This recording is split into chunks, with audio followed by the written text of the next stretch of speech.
집에 있던 아이에게 빨리 좀 와달라는 연락이 온 것은 점심시간이 막 지난 때였어요. 엄마. 희수야, 왜 그래? 무슨 일이야? 엄마, 나 바지에.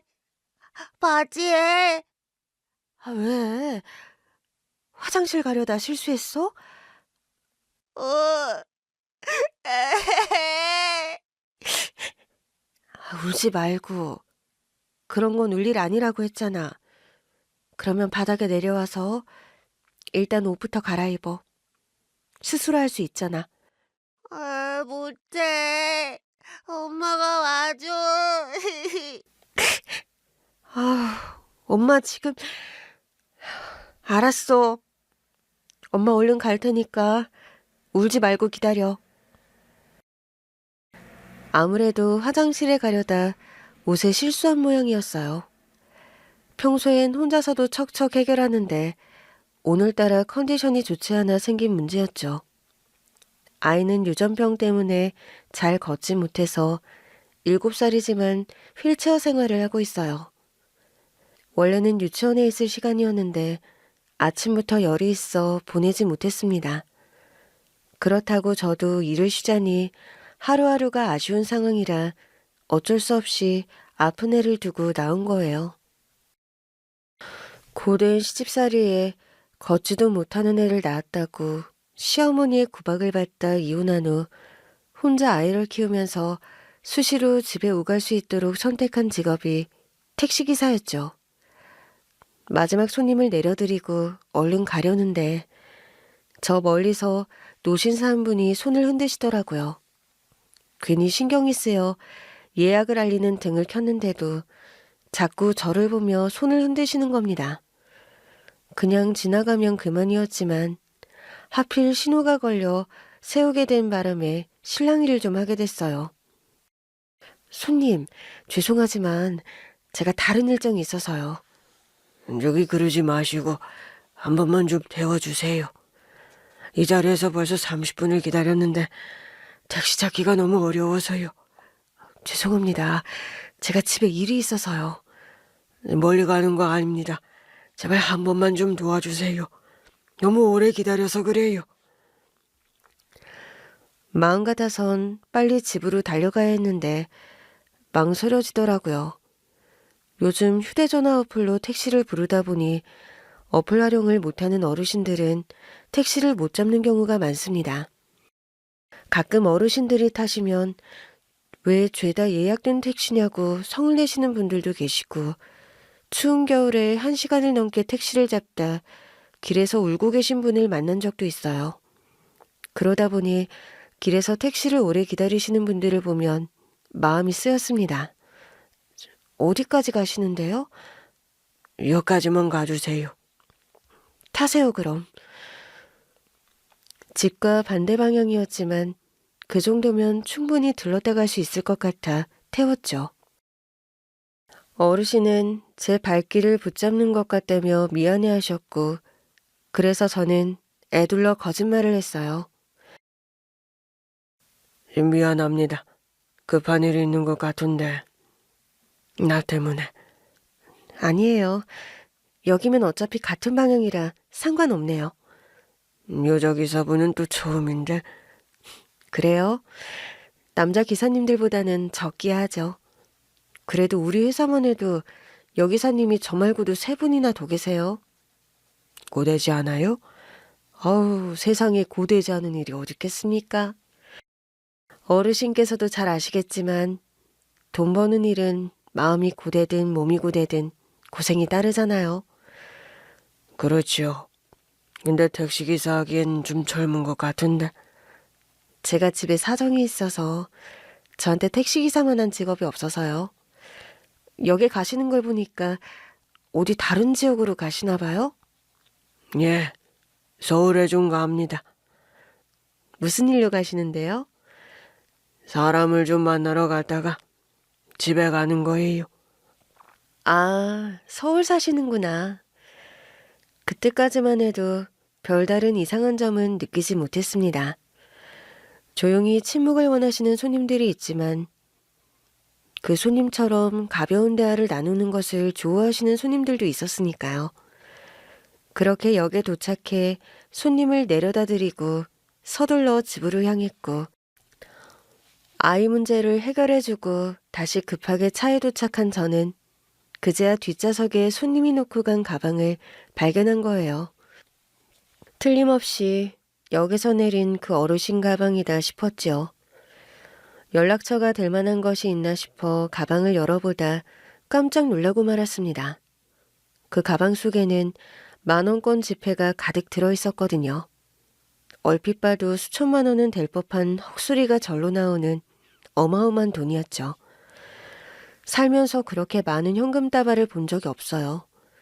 큰일 났구나 싶어 일단 놓고 가신 영수증을 보고 카드회사에 전화해 분실물이 있음을 알렸고 여의치 않으면 역 근처 가까운 경찰서에 맡겨두겠다고 전해달라고 했어요. 아무래도 기차 시간에 따라 이미 서울로 출발해버렸을 수도 있으니까요. 그렇게 가방을 트렁크 싣고 주행을 시작하는데 큰 돈이 있다 보니 너무 신경이 쓰이더라고요. 그런데 10분쯤 지났을까 모르는 번호로 연락이 와서 받았더니 그 어르신이었습니다. 어르신, 가방 놓고 가셨어요. 이렇게 중요한 가방을 놓고도 모르고 계셨어요? 그게 일부러 놓고 온 겁니다. 에? 그게 무슨 말씀이세요? 그 가방 어떤 가방인지 기억하시는 거 맞으시죠? 돈이 좀 들어있을 거예요. 그러니까요. 그런 가방을 왜 일부러 놓고 내리세요? 내가 그냥 주고 싶어서 그래요. 기사님 쓰세요. 에? 저기 어르신, 저 이거 경찰서에 맡길 테니까 찾아가세요. 그러지 말고 받아주세요. 겨우 만난 건데. 그게 무슨 말씀이세요? 이거 뭐 좀 수상한 돈 아니에요? 어르신, 저 진짜 경찰서 갑니다. 저 어르신에 대해 아는 대로 다 말할 거예요. 그러지 말고 만나요. 만나서 이야기 좀 합시다. 안 돼요, 안 돼요. 경찰서로 오세요. 이렇게 큰 돈을 가지고 다니시면서 넙죽 쓰라는 사람을 어떻게 만나요? 그게 나 기사님 잘 아는 사람이에요. 내가 기사님한테 큰 빚을 져서 그래요. 네? 어르신은 잠시 망설이다 자신의 정체를 밝혔고 저는 어르신의 정체에 신호가 바뀐 줄 모르고 멍해지고 말았어요. 뒤에서 쉬지 않고 클렉슨이 울려대는지도 모르고 말이에요. 저는 7년 전 혼전 임신으로 갑작스레 결혼을 하게 됐습니다. 양가 어머니 모두 준비되지 않은 결혼을 환영하지 않았어요. 특히 저희 엄마보다는 시어머니의 반대가 극심했죠. 내가 이럴 줄 알았지. 내가 이럴 줄 알았어. 내가 처음부터 저거랑 만난다고 했을 때부터 불안하다고 했어. 기어이 일을 치는구나. 기어이 일을 쳐. 엄마, 그러지 말고 허락 좀 해줘. 아이가 생긴 마당에 어쩌겠어. 우리가 적은 나이도 아니고 요즘 애부터 가지고 결혼하는 게 무슨 대수라고. 아유 그럼 그게 자랑이야? 내가 어디 그럴싸한 애를 데려왔으면 말을 안 해. 요즘 시대에 고졸이 뭐냐 고졸이. 내가 고졸 며느리 보려고 대학 보낸 줄 알아? 어디서 데려와도 이런 팔푼이를. 엄마, 아무리 그래도 그렇지 앞에 사람을 앉혀놓고 그게 무슨 말이야. 아이씨, 미안해 수지야. 아니야. 어머님, 속상해하시는 마음 충분히 이해해요. 제가 부족해서 성에 안 차시는 것도 알고요. 그래서 앞으로 최선을 다해 경원 씨 내조하면서 살아볼게요. 제발 허락해 주세요. 내조는 무슨? 너 집도 못 산다며. 너 엄마 혼자 되고 너 키운 거라며? 가진 것도 없고 제대로 배운 바도 없는 이혼 가정에서 자란 너한테 우리 아들 보내면 우리 아들이 그 집 데릴 사이밖에 더 됐니? 우리 아들 데려다 부려먹으려 할 거 아니야. 아, 엄마! 수진의 어머니만 혼자 키웠어. 엄마도 나 혼자 키웠잖아. 조용히 해. 나는 과부된 거고 저쪽은 소박 아니야. 아, 진짜. 수지야, 일단 일어나. 본인은 과부라 괜찮고 우리 엄마는 소박마저 안 된다는 말도 안 되는 논리를 내세우는데도 저는 바보처럼 아무 말도 할 수가 없었습니다. 그땐 왜 부모 허락 없이 아이를 가진 게 그렇게 죄스럽고 제 형편과 집안이 부끄러웠는지 모르겠습니다. 물론 남편 집안에 비해 부족한 것도 많고 힘들게 산 건 맞지만 그게 부끄러운 일은 아니잖아요. 저희 엄마도 저 하나 키우겠다고 온갖 고생해서 이만큼이나 키워주셨는데요. 그날 어두운 표정으로 돌아오던 엄마도 제 손을 잡고 그러시더라고요. 수지야, 아이는 또 가질 수 있어. 엄마는 내가 결혼해서 사는 게 싫어? 결혼해 사는 게 싫은 게 아니라 그렇게 기우는 결혼하면 너만 힘들어져. 기우긴 뭐 또 얼마나 기운다고. 그쪽도 홀어머니, 엄마도 홀어머니. 집 있고 물려줄 재산 있는 게 그렇게 유세 떨 일이야? 유세 떨 일 맞아. 특히 자식 문제에선 그럴 수 있어. 그렇게 반대하는 결혼하는 거 아니야. 엄마는 다른 게 아니라 너 활용 안 하는 그런 집에 보내고 싶지 않아. 괜히 딸은 엄마 팔자 담는다는 그런 말 들을까봐 싫고. 왜? 내가 가서 엄마처럼 이혼이라도 할까봐? 그 상황이 엄마 잘못도 아니었는데 저는 속상한 마음을 엄마한테 다 풀었어요. 엄마는 그 뾰족한 가시 같은 말을 듣고도 제 손을 놓지 않았죠. 이혼이 뭐가 대수야. 100번 1000번 결혼해도 안 맞으면 100번 1000번 할 수 있는 게 이혼이지. 근데 처음부터 안 하고 살 수 있는 사람 만나면 좋잖아. 경원이가 자기가 다 알아서 하겠대. 그러니까 걱정 말고 같이 살재. 엄마, 나 아이 낳고 싶어. 아이도 낳고 경원이랑 부부로 살아보고 싶어. 그때 제 나이가 28이었으니 그리 어리지도 않았는데 왜 그렇게 철없이 그러나 모르겠어요. 그땐 남편이 세상 전부인 것만 같았고 세상 사람들이 고부 갈등으로 다 이혼한다고 해도 저는 안 할 것 같았거든요. 결국 양쪽 어머니들이 각각의 이유로 반대했는데도 저희 고집대로 한 결혼이었습니다. 경환아, 정말 괜찮을까? 우리 잘 살 수 있겠지? 잘 살 수 있어. 나 못 믿어? 내가 그렇게 무책임한 놈 같아? 지금이야 우리가 가진 게 없으니까 어쩔 수 없이 엄마랑 같이 살아야지만 기다려줘. 내가 진짜 열심히 해서 너랑 우리 아기 살 수 있는 집 마련할게. 그때의 남편은 믿음직스러운 사람이었어요. 아무리 저였더라도 남편이 책임감 있는 모습을 보여주지 않았더라면 절대 하지 않았을 결혼이었습니다. 가진 게 없어 시작한 시집살이는 생각했던 것보다 더 고되고 힘들었어요.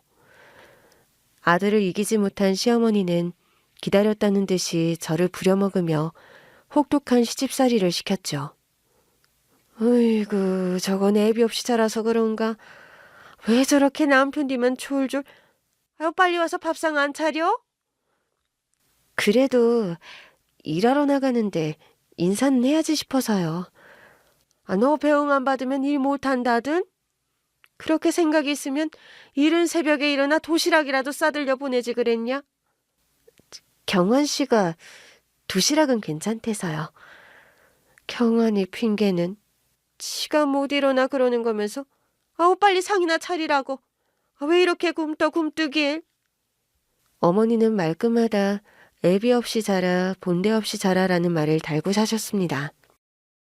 아버지 없이 자란 건 저나 남편이나 매한가지였는데 재산 남기고 돌아가신 시아버지는 할 일을 다 한 것이고 저희 엄마를 한 푼 없이 내쫓아낸 우리 아버지는 양심을 물 말아먹은 사람이었죠.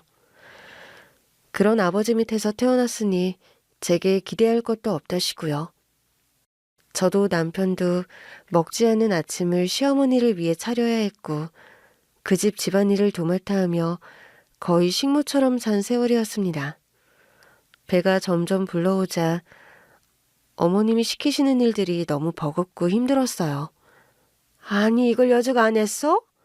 아, 죄송해요. 행주 삼느라 깜빡하고. 너는 대체 정신머리를 어디다 두고 다니는 거냐? 죄송합니다. 아, 엄마, 좀 그럴 수도 있지. 별것도 아닌 일 가지고 그러지 좀 마.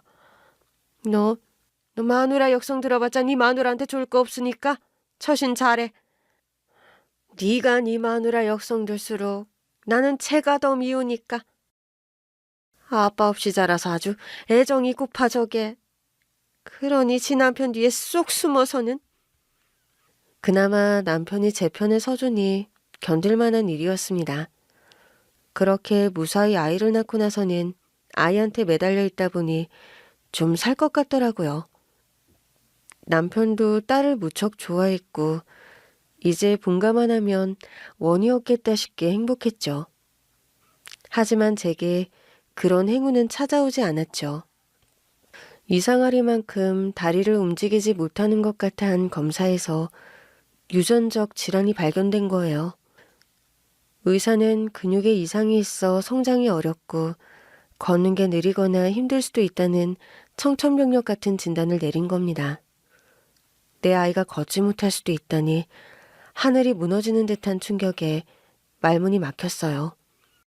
그런데 그 소식을 듣고 시어머니는 집이 떠나가도록 고래고래 소리를 지르며 손가락질을 했죠. 이거 봐, 이거 봐. 이래서 하자 있는 집안 것은 받아주면 안 된다니까. 우리 홍씨 집안엔 그런 일이 없었는데 이게 다 누구 때문이겠니? 어? 뭐? 유전병?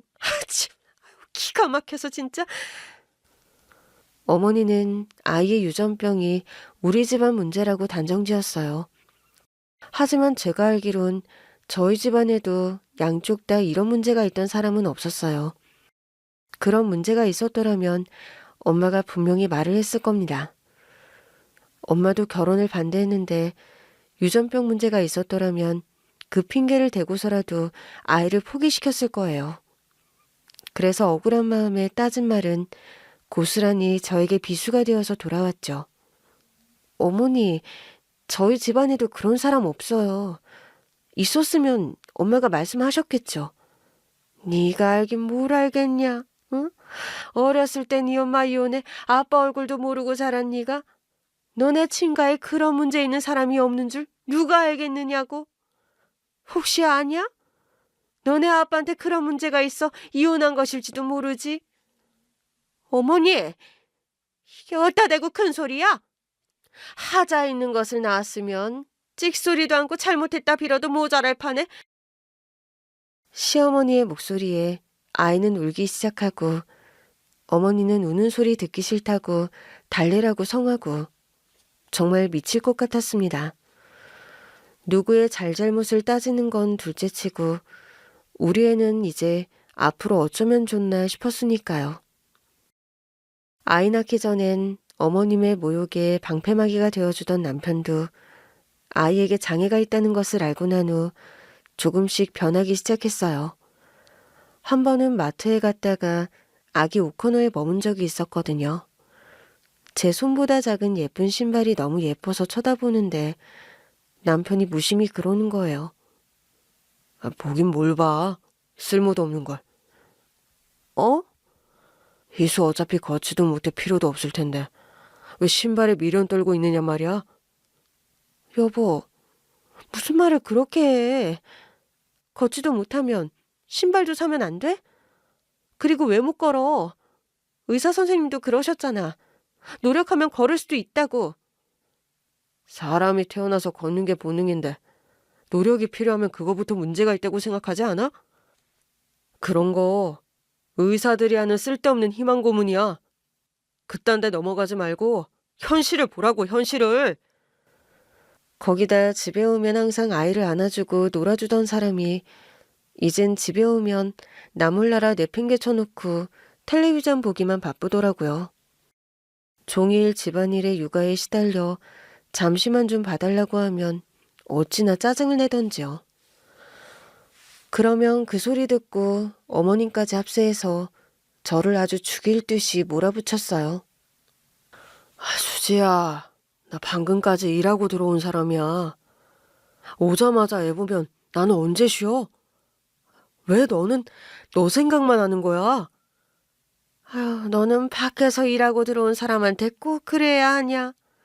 종일 집에서 퍼즐로 앉아서 애나 보면서 뭐가 힘들다고 난리야? 어머니, 저 오늘 종일 시끄러워. 경원이 너 그러지 말고 내 방에 들어와서 눈 좀 붙여라. 저것들 눈에 보이면 쉬는 게 쉬는 거겠어. 시어머니 구박이야. 남편이 내 편이 되어줄 때는 견딜만 했는데 둘이 합세해서 저를 몰아세우니 견디기가 너무 힘들었습니다. 게다가 어느 순간부터 남편은 귀가 시간이 늦어지더니 낯선 향수 냄새를 묻히고 들어오기 시작했어요. 여보, 어디 갔다 와? 회식. 회식인데 무슨 냄새야? 이거 여자 향수 냄새 아니야? 뭐? 이제 뭐 내가 밖에서 여자 만난다고 헛소리 하려고 그래? 아니, 당신 향수도 안 쓰는데 향수 냄새가 나니까 그렇지. 고깃집 갔다가 오폭에 나서 다른 직원 옷에서 밴 냄새겠지. 너는 밖에서 일하다 들어온 사람한테 꼭 그래야겠냐? 미안. 아니, 요즘 너무 늦기도 하고 그러니까. 아휴, 둬라. 제가 뭘 보고 배운 게 있어야 밖에서 일하는 가장의 고충을 알지. 잘하면서 퇴근하는 아버지 얼굴도 못 본 애한테 뭘 바라냐. 아우, 진짜. 비켜. 씻어야 돼. 서름은 차곡차곡 쌓여갔고 급기야 저는 아이를 보고도 웃지 못하고 아이의 울음소리에도 멍하게 앉아있는 날이 많아졌어요. 지금 생각하면 그게 우울증 증상이었는데 저는 저 스스로를 돌볼 새도 없었습니다. 결국 남편은 불쑥 이혼을 요구하더라고요. 우리 그만하자. 그만하자니? 그게 무슨 말이야? 말 두 번 하게 하지 마. 이혼해. 여보. 너 지긋지긋해. 집에 들어오는 게 고역이고 한숨만 나와. 남들은 집에 떡두꺼비 같은 자식이랑 여우 같은 마누라 보러 달려간다는데 난 아주 신물이나 죽겠다고. 너랑 살기 싫어. 뭐, 말 더 필요해? 어떻게 그런 말을 해? 잘 살자며. 당신만 믿으라며. 본가에서 새 식구 행복하게 살 때까지 기다려달라며. 솔직히 이대로 가다간 이혼하겠다 싶은 순간도 여러 번 있었지만 막상 이혼이라는 현실이 부딪히자 사람이 절박해지더라고요. 남편 바지가랑이를 붙들고 안 된다고 그럼 앞으로 나랑 희수는 어떻게 사냐고 울며 매달렸습니다.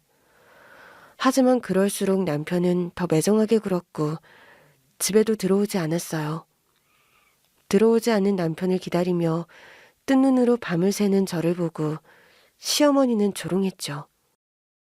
그러다 보니 저도 참을 수가 없겠더라고요. 그 지경에 이르렀는데 더 참을 이유도 없었고요. 에휴, 기어이지 서방 몰아내지. 내 저럴 줄 알았다고. 야 이거사. 남자를 그렇게 길들이니 그 사단이 나는 거야. 뭘 보고 잘한 게 있어야지. 남자를 붙들어 놓는 법도 알지. 아휴. 어머니. 제발 좀 그만하세요. 뭐야? 그래요. 저 보고 자란 거 없어요. 보고 자란 거 없어서 경환 씨가 저러는지도 모르죠. 근데요. 경환 씨도 보고 자란 거 없잖아요. 그래서 자기가 자기 처자식한테 어떻게 해야 하는지 모르는 거 아니에요? 뭐? 너 정신 나갔니? 그러시는 거 아니에요. 저나 경아 씨는 아버지 없이 자란 건 똑같은데 왜 맨날 저한테만 아버지 없어서 저런다, 아버지가 있어 봤어야 알지, 그런 소리 하세요? 너는 네 아빠 얼굴도 모른다며? 경원이는 적어도 지 아빠 얼굴은 기억해. 기억이 있든 없든 같이 아버지 없이 유년 시절을 보냈는데 왜 자꾸 저한테만 그러시냐고요. 저는 시어머니 말대로 정신 나간 사람처럼 소리를 지르며 바닥에 주저앉아 서럽게 울었습니다. 벼랑 끝에 내몰린 사람이 그런 심정이었을 거예요. 이혼은 하고 싶지 않았지만 그런 남편과 시어머니와도 살고 싶지 않았습니다. 순순히 이혼을 해주는 대가로 위자료를 주겠다고 했고 양육비 명분으로 더 받아 월세 보증금을 넣고 애랑 둘이 살기 시작한 거예요. 평생을 아버지 얼굴도 모르고 생각도 안 하고 살았는데 결혼 생활 중에 아버지 생각을 제일 많이 했어요. 어렸을 때 아버지의 존재에 대해 묻는 제게 엄마는 항상 죽었다고 했었죠. 하지만 자라면서 엄마가 다른 어른들에게 하는 말을 듣고 이혼했다는 걸 안 거예요. 게다가 가끔 혼잣말로 친할머니에 대한 불만을 쏟아내곤 했거든요. 그래도 그렇지 왜 이혼을 하냐. 나는 아버지도 없이 자라게 하고 엄마가 너무했다. 그런 원망이 없진 않았습니다. 하지만 제가 직접 지독한 시집살이와 무능력한 남편을 겪어보니 엄마 심정이 이해되더라고요. 자세히 들은 이야기는 없지만 엄마도 결국 그래서 이혼을 택한 거였구나 하고요. 그래서 어느 순간 저와 딸을 버린 남편처럼 아빠도 엄마와 저를 버렸구나 그렇게 생각했죠. 새삼스럽게 그리워한 적은 없지만 앞으로도 평생 그립거나 보고 싶어 할 일이 없겠다고 했고요. 그런데 그 돈가방을 두고 간 남자가 그러는 겁니다. 아빠야, 수지야. 평생 들어본 적이 없는 말이었어요. 그러니 뇌가 고장난 것처럼 멈춰버린 것도 당연한 일이었죠. 결국 뒷차에서 내린 운전자가 창문을 두들기고서야 정신을 차렸습니다. 일단 만나자기에 돈 때문에 다시 역으로 갔어요. 어디 카페라도 가자는 사람을 그냥 택시 조수석에 태워놓고 호젓한 공원 근처에 세웠죠. 태어나 처음 만난 아버지한테 무슨 말을 해야 하는지 알려준 사람은 없었습니다. 그러니 제가 무슨 말을 했겠어요? 멍하게 앉아있다 불현듯 트렁크에 둔 돈가방이 생각나 꺼내서 건넸죠. 가져가세요. 수지야, 이건... 제가 그 돈을 왜 받아요? 미안해서. 아빠가 미안해서. 뭐가요? 수지야. 뭐가 미안한데요? 그 미안한 마음은 기껏 수천만 원으로 퉁칠 수 있나 보죠? 원망했지만 본 적도 없는 사람이라 크게 미워하진 않았다고 생각했는데 제가 놀랄 만큼 날카로운 말이 삐져나왔습니다. 그 사람은 제가 건넨 가방을 쥐고 아무 말도 하지 못했어요. 저는 어떻게 찾은 거예요? 네 엄마 아는 지인이 전부터 내내 찾아다녔어. 그러다 너 여기서 택시기사 하고 있다는 말 듣고 온 거야. 찾기는 왜 찾아요? 엄마랑 어린 척 그렇게 버려놓고 찾기는 왜 찾아요? 응? 아니야. 아빠는 너 버린 적 없어. 버린 적 없는데 왜 나는 아빠가 없었는데요? 왜 나만 아빠가 없이 살았냐고요? 그건 내 선택이 아니었어. 솔직히 말하면 왜 날 버렸느냐는 원망은 아버지를 향한 게 아니라 남편을 향한 것이었어요. 아버지가 어머니를 보냈듯 남편도 나를 보냈으니 둘 다 똑같다고 생각했던 것이죠. 하지만 그 사람은 그게 아니었다며 제게 몸을 돌린 채 고개를 내저었습니다. 그리고 천천히 자기 이야기를 하기 시작했어요. 네 엄마와 결혼하겠다고 집에 갔을 때 내 어머니께서 그 사람을 환영하지 않은 건 사실이야. 나는 집안 장남으로 어려서부터 우리 가족의 자랑이었거든. 일찍 돌아가신 아버지를 대신해 우리 가족을 책임져야 한다는 사명감이 있던 나는 뭐든지 열심히 하려고 노력했었어. 그래서 공부도 잘했고 학급 반장도 도맡아 어머니의 자부심이 된 거야. 그러니 내 어머니에게 나는 뭐 하나 빠지지 않은 세상에서 완벽한 아들이었는데 그에 비해 네 엄마가 부족하다고 생각한 거지. 내가 몇 번을 이야기했어. 난 쟤를 며느리로 들일 생각이 없다니까. 어머니, 그러지 마시고 이야기 좀 나누어 보세요. 수연이 정말 괜찮은 애예요. 괜찮기는 뭐가 괜찮아? 집안도 별 볼 일이 없는 데다가 인물도 별로던데. 석형아, 그러지 말고 진천댁이 다리 놓은 그 자리 한번 나가봐. 부모가 둘 다 교사라고 하니 그 밑에서 얼마나 바르게 자랐겠어. 엄마 싫다고 했잖아요. 저 사랑하는 사람 따로 있고 그 사람이랑 결혼하고 싶다는데 왜 자꾸 딴소리만 하세요? 태어나 처음으로 어머니에게 목소리를 높인 일이었어. 그만큼 나는 네 엄마와 결혼이 간절했거든. 근데 그게 내 어머니가 네 엄마를 더 미워하게 되는 일이란 걸 너무 늦게 알았던 거지. 하지만 내가 절대 뜻을 굽히지 않으니 결국 허락을 할 수밖에 없었어. 그때 나는 결혼만 하면 모든 게 해결이 된다고 생각했고 더는 문제가 없을 거라 생각했어. 정말 바보 같은 생각이었지. 그게 시작인 줄도 모르고 말이야. 내 어머니가 결혼을 허락하면서 내건 조건은 합가였어. 평생 자기를 모시고 살 자신이 있으면 하라고 했던 거지. 사랑으로 이겨낼 수 없는 건 아무것도 없다고 생각했던 철없던 시절의 결정이었어. 너와 네 엄만 자신 있게 내가 살던 집에서 신혼생활을 시작했단다. 내 어머니는 새벽 5시만 되면 방문을 벌컥벌컥 여셨어. 아직도 안 일어나고 뭐 하는 거야? 어머니, 아직 해도 안 떴는데요. 해가 안 뜨면 눈도 뜨면 안 된다든? 빨리 나와서 아침 준비해야지. 평생 새벽 5시에 일어나 아침 준비를 하는 건 어머니의 일이었어. 그게 내 아내의 일이 될 거라고는 생각하지 못했을 만큼 난 무지했던 거야. 네 엄마는 새벽 5시에 일어나 우리 가족 식사 준비로 하루를 시작했지.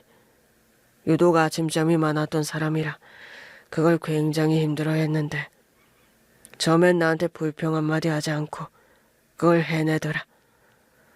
그런데 어느 날은 알람 시계 소리를 듣고 일어나 그러는 거야. 좀 억울해. 응? 뭐가? 나는 결혼해 내 모든 생활이 바뀐 것 같은데 석형 씨는 바뀐 게 없는 것 같아서. 그게 무슨 말이야? 됐어. 잠이나 자. 그 말에 잠이 깨서 앉아있다가 보니 문 밖에서 어머니 하시는 소리가 들리더라고. 그건 내 아내를 인격적으로 존중하지 않고 때론 모욕적이기도 한 듣기 힘든 말들이었어. 뭐 하나 잘난 게 없으면 쓸모 있는 것이 되어야지. 어떻게 된 게 살림 배운 지 한 달이 됐는데도 늘질 않아. 응? 너 대체 집에서 뭘 배워가지고 온 거야? 네 엄마는 너를 가르치기나 했어? 좀 똑바로 하라니까. 내가 속도 모르고 아침잠을 30분씩 1시간씩 더 잘 때 네 엄마는 그렇게 힘든 시간을 보내고 있었던 거야. 듣다 보니 네 엄마가 하는 말이 뭔지 알겠더라. 나는 결혼해 내가 사랑하는 사람 옆구리에 끼고 살게 된 것뿐인데 네 엄마는 인생이 송두리째 바뀐 거였으니까. 소심하고 남들한테 싫은 소리 하기 힘든 나와 달리 무슨 말이든 사람들 앞에 나서서 당차게 하던 게 네 엄마였어. 그런데 무법자 같은 내 어머니 앞에서 찍소리 못하고 듣고만 있는 걸 보니 마음이 아팠지. 그렇다고 무작정 네 어머니 역성만 들기엔 내가 너무 바보 같은 효자라 문제였어. 네 엄마가 힘든 건 알겠는데 그래도 내 어머니께 쓴 소리는 못하는 거였지. 그러는 동안에도 내 어머니는 이러다 네 엄마가 말라 죽지 싶게 몰아세우는데 나도 죽겠더라. 그런데 어느 날부터 네 엄마가 참지 않는 거야. 아우 얘 살림 다 부술래? 그릇으로 깽가리쳐 온 집안 식구들 깨울 참이야? 내가 뭘 어쨌다고 그러세요? 뭐? 부엌에서 밥하면서 이 정도 소리도 못 내요? 뭐 피 죽은 듯 까치발이라도 들고 살금살금 나요? 어머, 아유, 너 지금 할 말 하니? 네, 할 말이에요. 자꾸 그렇게 말도 안 되는 트집을 잡으시니까 할 말 해야지 그냥 들어요? 이거 말하는 것 좀 봐. 야, 너네가 누군지나 알고 하는 소리야? 잠 덜 깼어? 어머니요. 내 남편 김석형 씨 어머니요. 어머니, 아침부터 피곤하지도 않으세요? 차라리 잠이나 더 주무세요. 어차피 밥하고 반찬하고 전부 제가 다 하는데 왜 아침부터 나오시는 거예요? 그대로 한동안 우리 식구들은 그 살얼음판 위를 걸어 다녀야 했어. 어머니가 괜한 대접을 잡을 때마다 네 엄마는 참지 않았고 어머니는 더더욱 참지 않았지. 어린 동생들은 시끄러워 잠에서 깼다고 짜증을 내면서도 그 둘 싸움을 보고 찍소리도 못했단다. 그러니 고부 갈등은 걷잡을 수 없이 커졌지. 네 엄마가 고분고분 숙이고 들어오질 않으니 어머니는 어머니대로 화가 나서 들어 누우셨어. 그러다 보니 나는 또 나대로 네 엄마가 너무한다는 생각도 하게 된 거야. 어머니 오늘 저녁도 안 드신 것 같은데 생각이 없으신가 보지? 아니 꼭 그렇게까지 해야겠어? 아까 일은 그냥 적당히 넘어가면 됐을 것 같은데 그렇게 적당히 넘어갈 거 넘어가면 호구로 보는 게 어머니셔. 사람 만만하게 보고 언제까지 버티나 보자 짓밟는데 내가 그냥 당하고만 있어야 해? 뭘 또 이기려고 들어. 그냥 하시는 말씀인 것을. 나를 낳은 어머니와 나를 믿고 시집온 아내 사이의 균형을 맞추는 일은 생각보다 너무 어려웠어. 나는 효자이면서도 아내의 듬직한 남편이 되고 싶었던 건데 그 두 사람 사이에서는 욕심이었던 거지. 그러다 보니 고부 갈등이 부부싸움으로 번지더라. 수연아, 아까 말이 좀 심한 거 아니야? 어머님이 먼저 시작하셨어. 딸 시집 보내면서 이불 안수도 못해줄 형편에 명절에 사위는 보고 싶으신가 보다 우리 집 모욕하는데 그럼 참아? 아니, 엄마 입장에선 받을 거 못 받았다 생각하니까 아쉬워서 그러신 거지.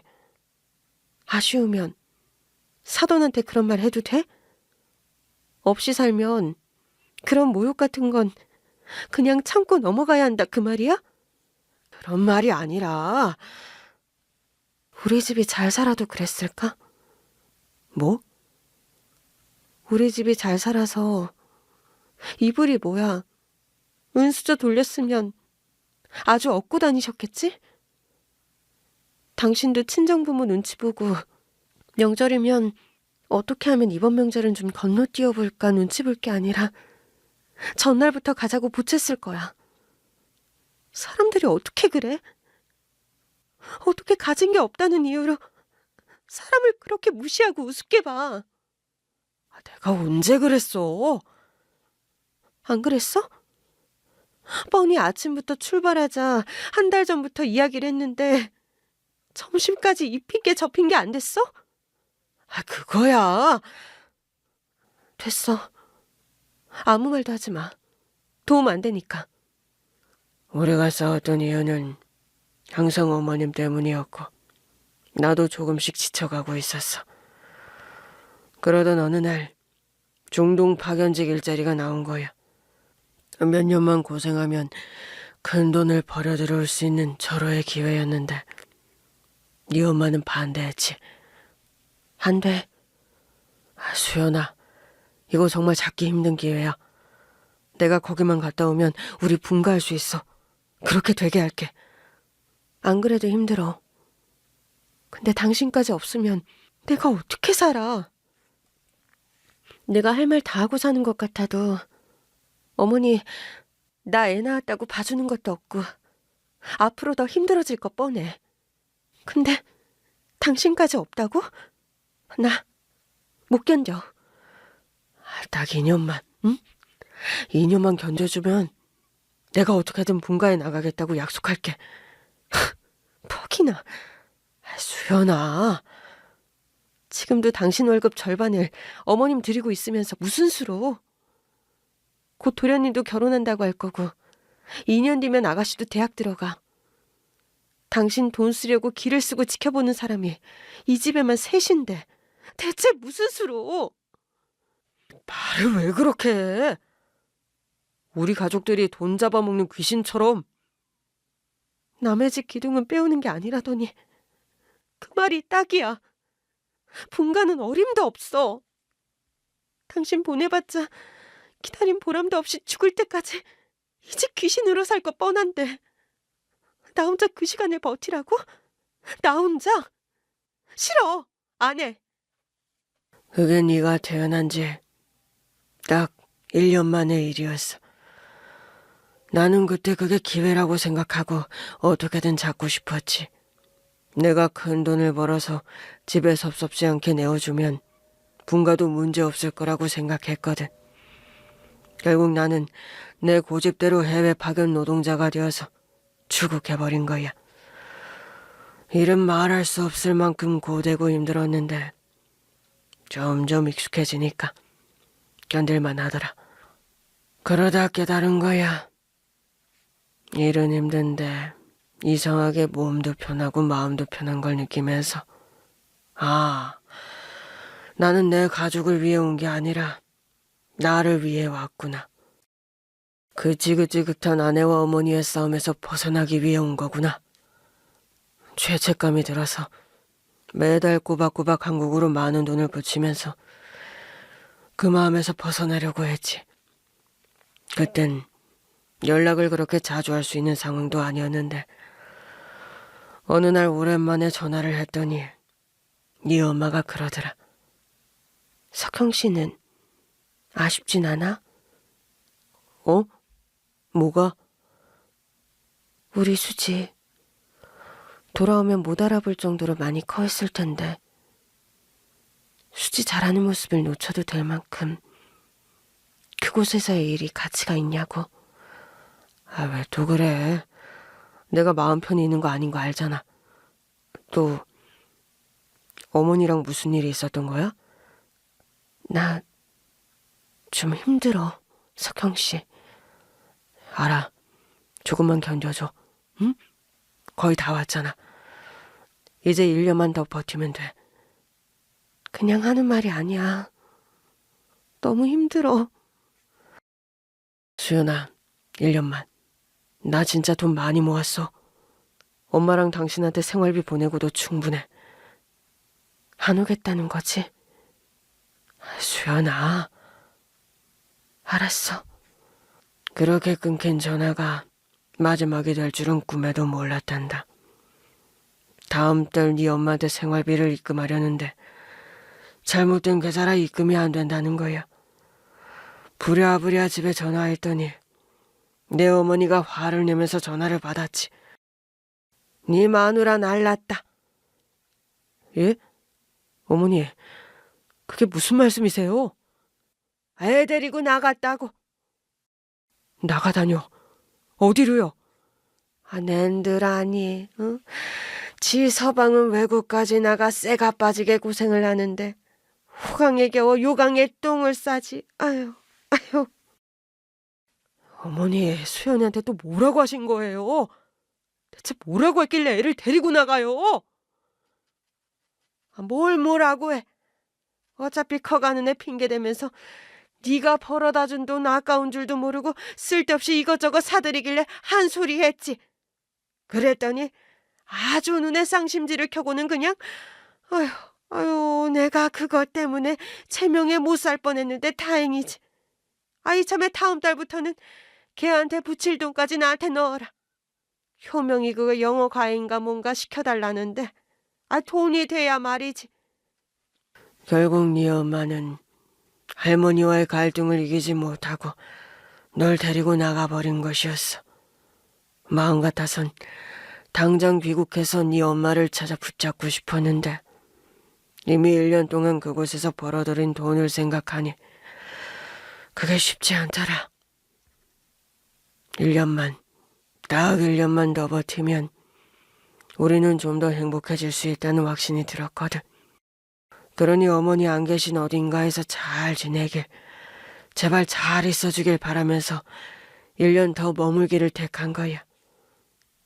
그게 어쩌면 내 인생에서 내게 주어진 마지막 기회인 줄도 모르고 말이지.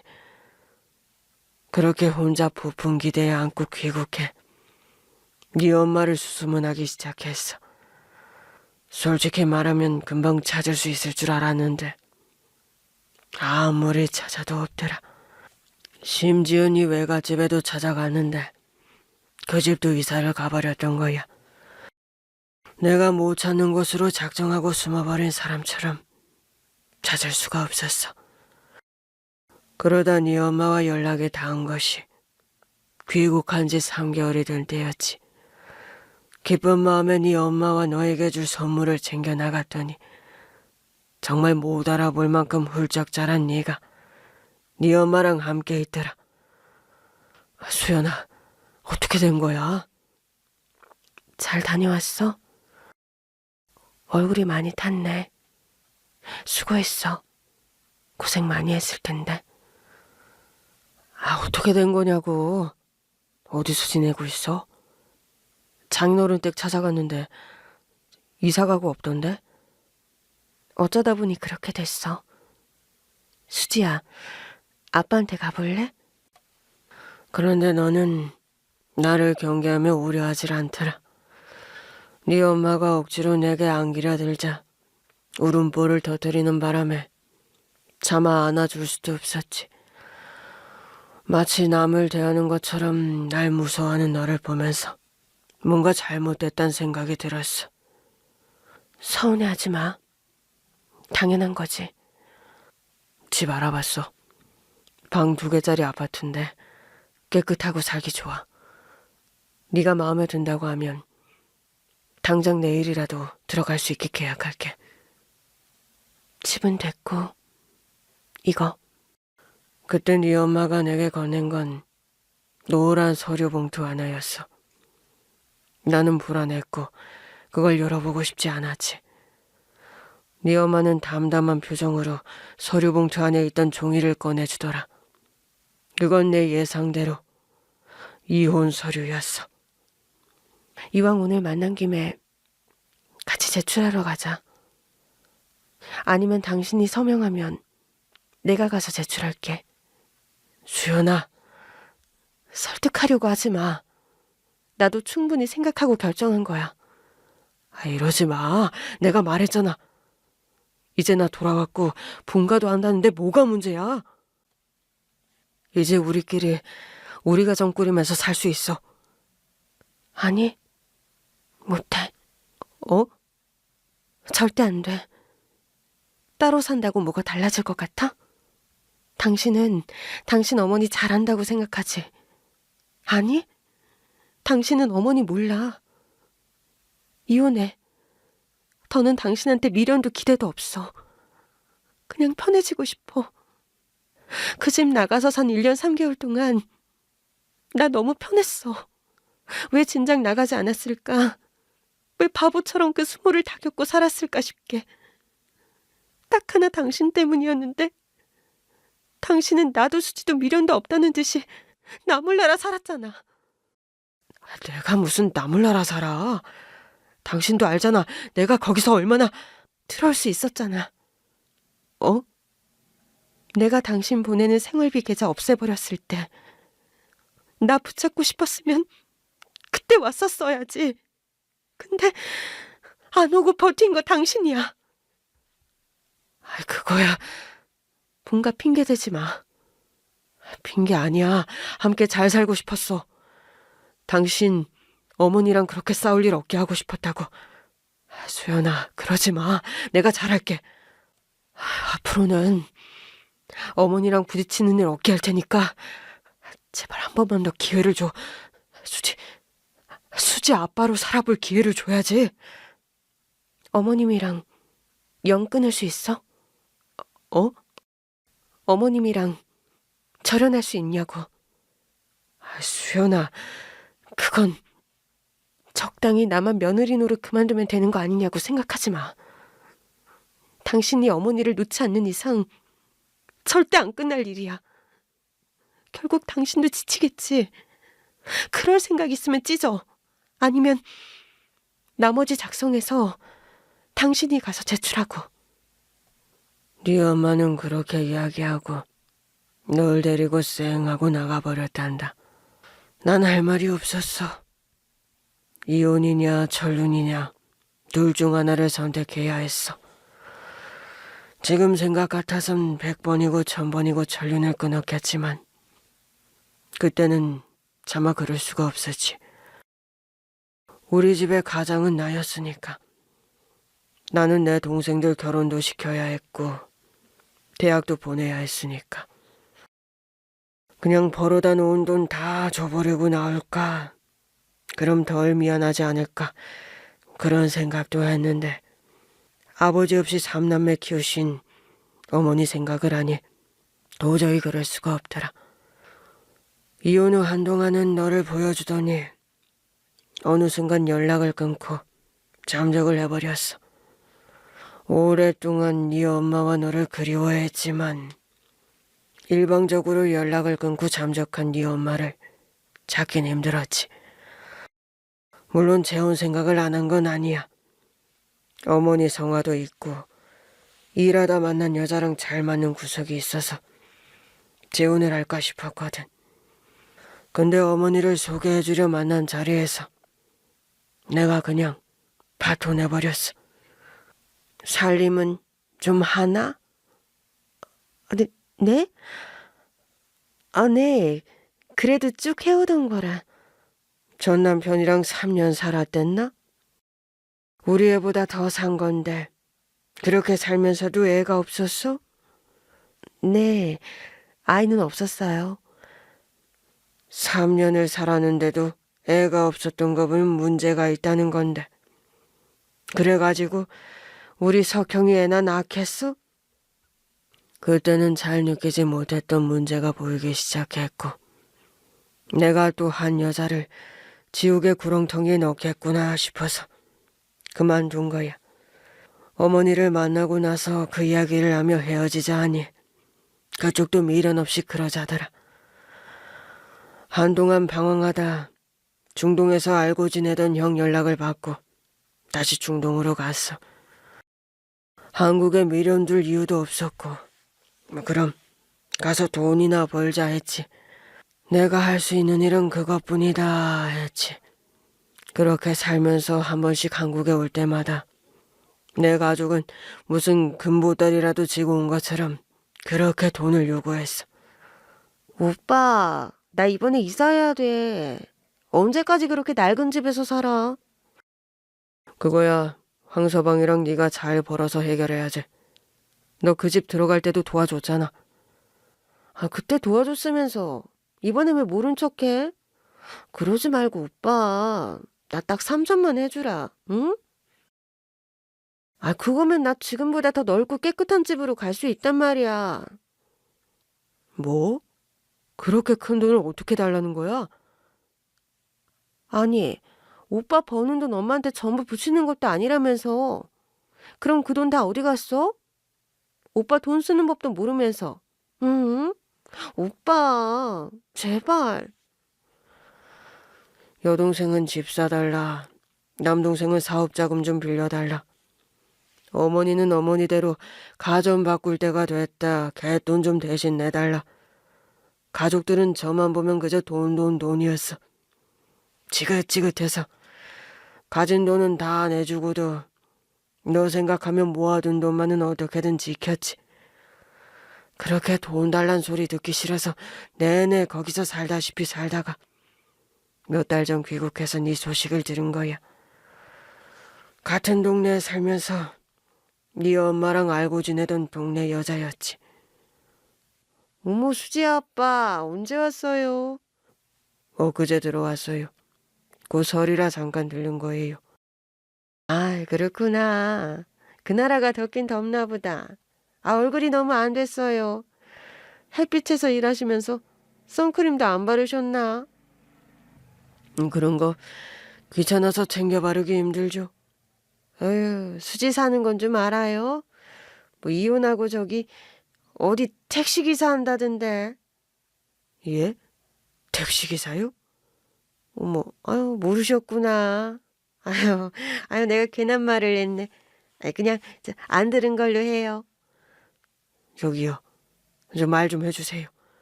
수지가 이혼을 했어요? 결혼은 언제? 아니지. 왜 택시기사를 해요? 나이도 젊은데 왜? 아유, 이제 이거 수지 엄마가 알면 안 되는데. 나도 잘 몰라요. 들어서 한 거지. 시집가 시집살이를 좀 했나 보던데 태어난 애가 장애가 있나 그래서 이혼당한 걸로 알아요. 애 때문에 수시로 어린이집에 불려가야 하니까 택시기사 한다더라고요. 그 이야기를 듣는데 눈앞이 새까매지는 게 머리가 띵하더라. 네 엄마가 당했던 시집살이를 너도 당하고 있다는 소식을 들으니 말도 못하게 억장이 무너지는 거야. 그래서 그 뒤로 너 찾아다녔다. 어디서 한다더라 그 소리만 듣고 와서 내내 택시만 찾아다녔어.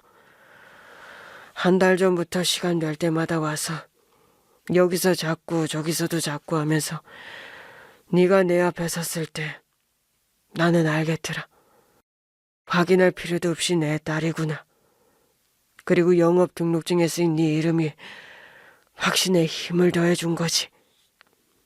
그 사람은 긴 한숨과 함께 오랜 이야기를 마치며 다시 가방을 내밀었습니다.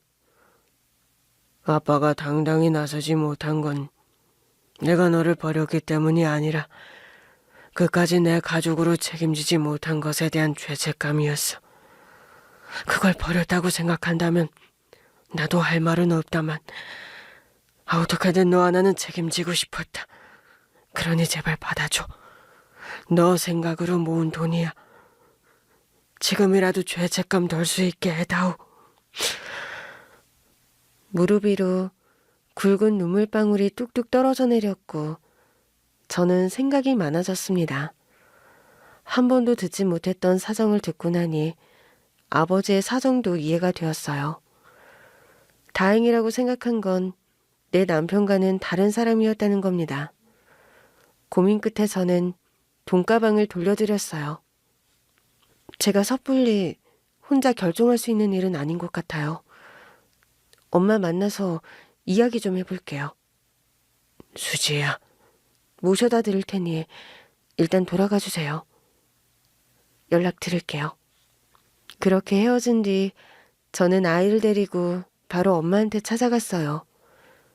아버지를 만났다는 이야기를 들으면 깜짝 놀랄 줄 알았는데 놀란 기색도 없더라고요. 하던 뜨개질로 시선을 옮기고 저를 쳐다보지도 않고 이야기를 했죠. 성진이 엄마가 말 실수했다는 연락을 했길래 오겠거니 하긴 했어. 알고 있었어? 아버지 어떻게 사시는지도? 묻지도 않은 말 따박따박 옮기는 사람들 때문에 그냥 전해 들었던 거지. 근데 어떻게 한 번을 이야기를 하네?